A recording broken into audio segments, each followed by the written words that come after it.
আসসালামু আলাইকুম। So guys, আমি এই মুহূর্তে যাচ্ছি হচ্ছে ঢাকা বংশালে। গতকালকে রাত্রে আমি এই শাড়িঘাটটা বংশাল থেকে কিনে আনছিলাম। সো আপনার ফুটেজটা দেখলেই বুঝতে পারবেন। এটা তো আমারটাতে হবে না ভাইয়া, দেখেন এই যে দেখেন কি লেখা ডবল ডিস্ক। আপনি কিন্তু পিছনে ডিস্ক সামনে ডিস্ক, যদি ডবল ডিস্ক না হইতো তাহলে আমি আপনার করতাম না ভাই। আর এইটা তো লাগবে না, আপনি ডবল স্ট্যান্ড করেন, আমি দেখা দিই আপনার। এইটি কোনো ফ্যাক্টর না, কোনো ব্যাপারই না ভাই। আপনি সামনে বলো না, ডবল স্ট্যান্ড করেন, ডবল স্ট্যান্ড করেন। দাম দিও তো তুমি খেয়াল করলে না, ঠিক আছে? এই যে দেখেন আপনার এখানে একটা ছিদ্র আছে, ধরেন এই যে এই জায়গা দিয়া, এই যে এই যে এই যে এই যে এখানে একটা ক্লাম আছে, ঠিকটা খুললে বেরোবো, ওটার ভিতরে একটা সুন্দর দিকে যাবে, দুইটা যায় টাইট হয়ে যাবো। এটা এই পজিশনে থাকবে না, একটা আপনার কাটতে হইবে, একটা আপনার কাটতে হইব, সামনেরটা নিলে পিছনটা যে কোনো একটা আপনার কেটে পাবেন। বাই চান্স যদি আপনার এলাকার মিস্ত্রি না লাগাইতে পারে, এখানে এবেন 150 টাকা লইব, সুন্দর আপনার ফিটিং করে দেবে, এগুলো কোনো ফ্যাক্টর না। সো গাইজ, আপনারা তো ফুটেজটা দেখলেনি। এই ফুটেজে সে হচ্ছে আমাকে এমনভাবে বুঝাইছে যে এই শাড়িঘাটটা লাগবেই লাগবে, এটা আপনারটাতে এইভাবে হবে এইভাবে হবে, বাই চান্স না হলে মিস্ত্রি আছে, মানে ওই ভুং ভাং বুঝ দিয়ে সে এই 500 টাকা 600 টাকা শাড়িঘাট সে 800 টাকা রাখছে আমার থেকে। যাই হোক, সো রাত্রে আমি লাগাইতে এনে পরে দেখলাম যে হচ্ছে না। মিস্ত্রি বললো ভাই এটা পালসার ডাবল ডিক্সের না। সো আমি হচ্ছে এখন পুনরায় যাচ্ছি ওই দোকানে।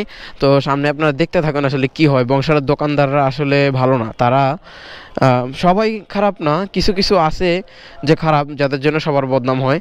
সো আমি গ্যারেজে যাচ্ছি, এখন হচ্ছে বাইকটা নামাবো, দেন হচ্ছে বংশাল যাব। সো গাইজ, আমরা এখন হচ্ছে রওনা দিছি। তো সাথে আমার বাইক না আছে, যে শাড়িঘাট নিয়ে আমার পিছনে বসে আছে। আসলে কাস্টমার ছিল দোকানে, যার কারণে একটু দেরিতেই যাচ্ছি, আরও আগেই যাওয়া উচিত ছিল। তো এখন লাঞ্চ টাইম, ওদেরকে পাবো কি না সেটা নিয়ে কনফিউজড।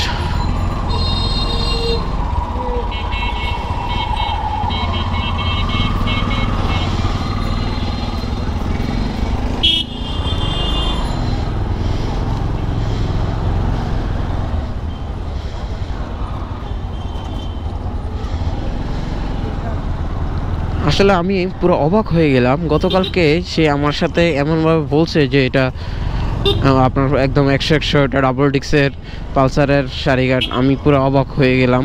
বাট মিস্ত্রি আনার পর বললো যে আপনার এই শাড়িঘাট লাগানোর যে ঘাট, সেটাই তো আপনার বাইকে নাই। সো এইটাই বাইকের না, আপনি লাগাইতেই পারবেন না। যদি এতই ওরা জোর দিয়ে বলে থাকে যে এটা লাগাইতে পারবেন, তাহলে আপনি এক কাজ করবেন, বংশাল থেকে লাগিয়ে আনবেন। সো আমি এটাই করবো, আজকে গেলে হচ্ছে বংশাল থেকেই লাগিয়ে আনবো।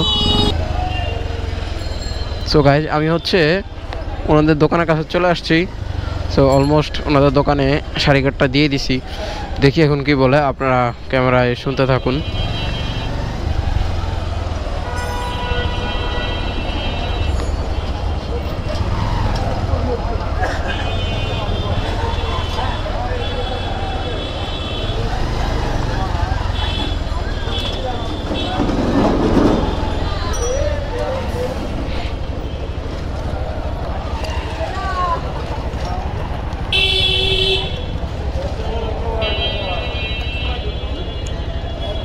সো গাইজ, এই হচ্ছে সেই দোকান। তো এই দোকান থেকে আমি গতকালকে নিয়েছিলাম। মিস্ত্রি দিছিলাম ভাইয়া, বলছে যে এটা ডাবল ডিক্সের না। এটাও নিছি আপনাদের কাছ থেকে, এটা তো রাত্রে লাগাইলাম। এটা আর এটা একসাথে নিছি রাত্রে, গতকালকে রাত্রের বেলা এইটা লাগছে, বাট এটা লাগেনি।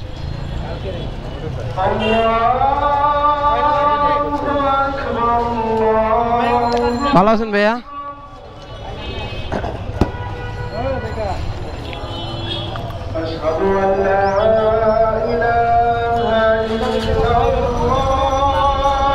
ভাই ভাই লাগাই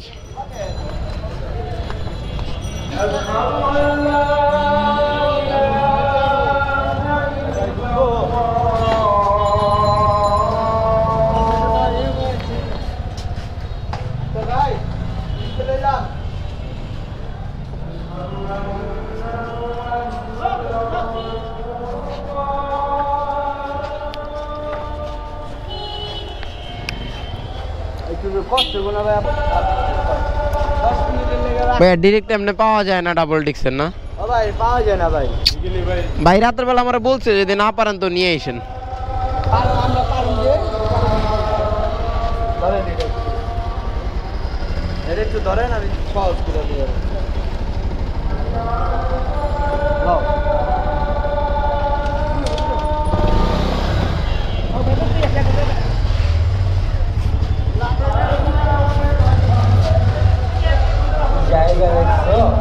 হ্যাঁ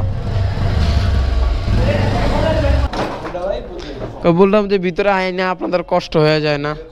না ভাইয়া বন্ধ।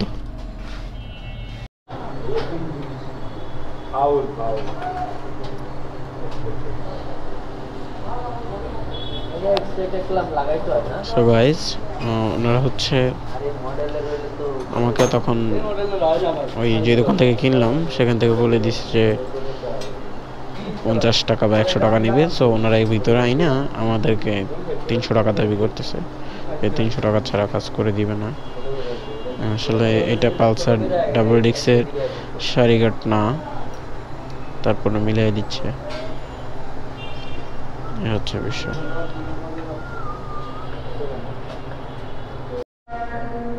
সো গাইজ এই হচ্ছে আমার এটা লাগানো শেষ। সো এটা কীভাবে লাগাইছে দেখেন, একটা কলম দিয়ে দেন হচ্ছে মিলাইছে। তো ফার্স্টে ভাবলাম যে মিলবে না, তারপরে দেখলাম ভালোভাবেই মিলাইছে। বাট টাকার কথা যেই দোকান থেকে আমি গতকাল এটা কিনছি তারা বলছে 50 টাকা লাগবে, কিন্তু উনি 300 টাকা ছাড়াটা লাগাবে না, কারণ এক্সট্রা কলম লাগাইতে। যাই হোক কষ্ট করছে, কিন্তু ভাই বংশাল থেকে কোনো প্রোডাক্ট কেনার আগে খুব সাবধান। গতকালকে যে ভিডিওটা আপনাদেরকে আমি সেটা দেখালাম, উনি আমার একটা মাপ টাপ দিয়ে উনি বলতেছে যে এটা একদম পারফেক্টলি আপনার এটাতে হবে, এ হচ্ছে বিষয়। সো আমার বাইকের আরেকটু টুকটাক কাজ আছে, সেটা আমি করিয়ে নিচ্ছি। তো দেখা হবে এখান থেকে বের হওয়ার পর। সে পর্যন্ত ভালো থাকেন, আল্লাহ হাফিজ।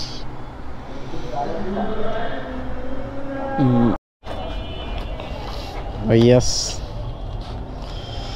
খুশি হইলাম অনেক, আসবো ইনশাল্লাহ। ওকে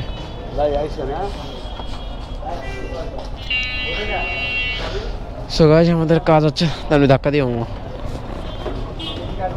আমাদের কাজ হচ্ছে শেষ, অলমোস্ট ডান।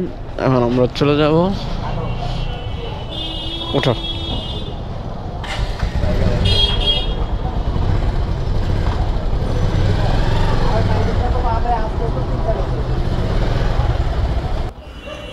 সো গাইজ এই ভিডিওটার মূল উদ্দেশ্য হচ্ছে আপনাদেরকে সচেতন করা। বংশাল থেকে কোনো জিনিস কেনার আগে অবশ্যই আপনার বাইকের হোক সাইকেলের হোক অবশ্যই দেখে নেবেন যে সেটির ব্র্যান্ড এবং আপনার সাইকেল অথবা বাইকের ব্র্যান্ড সেম কিনা, না হয় আমার মতো বিপদে পড়বেন। এছাড়াও কাজ করার আগেই বংশালে আপনি টাকা বিষয়টি যেটি সেটাই সেরে নেবেন, আদারওয়াইজ আপনাকে সমস্যায় পড়তে হবে। সো এখন আমরা হচ্ছে বাসার উদ্দেশ্যে রওনা দিচ্ছি। যাই হোক ওভারঅল টাকা নিলেও কাজটি আমার কাছে ভালোই লেগেছিল, যেহেতু আমার বাইকের সারিঘাটিটা না, তারপর ওরা যতটুকু সম্ভব আমাকে এটা অ্যাটাচ করে দিছে। তো আপনাদের বক্তিয়ার ভাই আজকের ভিডিও থেকে বিদায় নিচ্ছে, দেখা হবে পরবর্তী ভিডিওতে। সে পর্যন্ত ভালো থাকবেন, সুস্থ থাকবেন, আল্লাহ হাফেজ।